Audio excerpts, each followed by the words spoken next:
Бях малък аз, но ще помня в стаята ни, бедна, скромна, висеше образ завехтел до Божията света икона. Над него имаше корона, под него пък двуглав орел. И често майка ми тогази ме вдигаше да видя ази то слик свят и стар.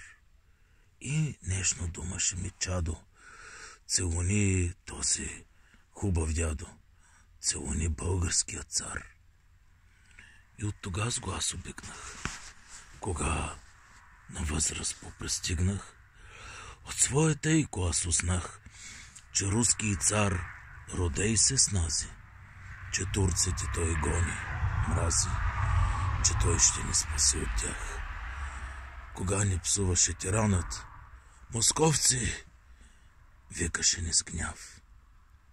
Разбрах, че тейко беше прав.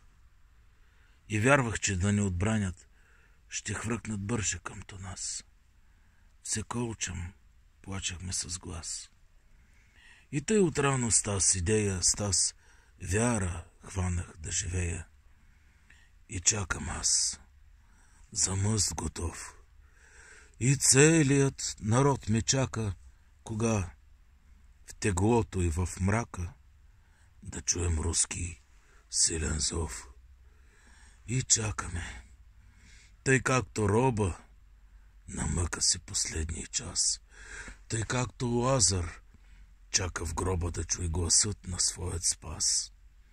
Навред, где чуват се въздишки, где сълзи ронят се вдовишки, и гдето железа дрънчат, и гдето кървите течат, и гдето има мъченици, и обезчестени девици, и бедни голи сироти, и окървавени бащи, и черкови села развалени, и пълни скокали полени при Тунджа. Тимук и Привид, вред гдето робът жаловит, на север горесно поглежда, вред гдето грей една надежда, вред гдето пълно е стъга, навред по всичката България една се дума чуй сега, един стон, един глас. Русия, Русия! Колко ни плени той име свято, родно, мило, то в мрака бива нам светило надежда в нашите злини. То спомнени, че ние кога сме забравени от целия свет, любов, що никога не гасне. За нас е бдиснай сладък свет. Русия, таз земя, велика, по шир, по брой, по сила, тя с небето има си прилика и само с руската душа. Там молбите не се чуват.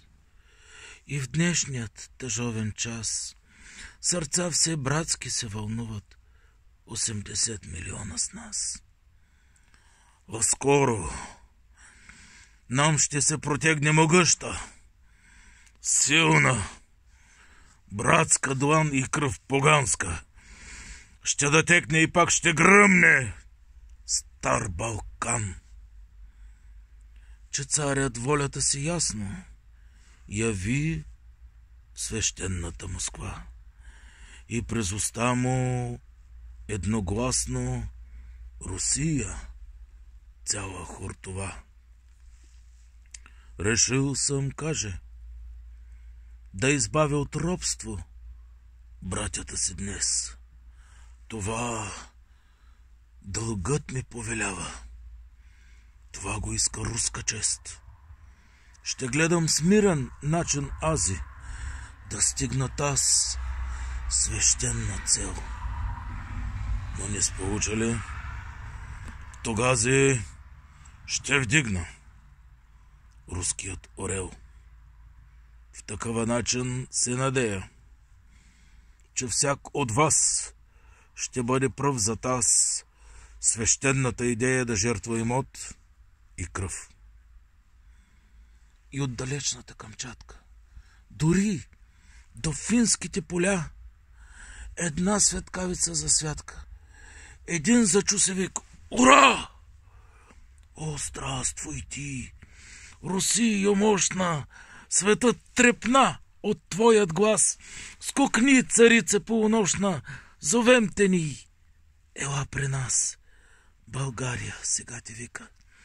Часът настана. Твой завет и твоята мисия велика ти да изпълниш в този свет.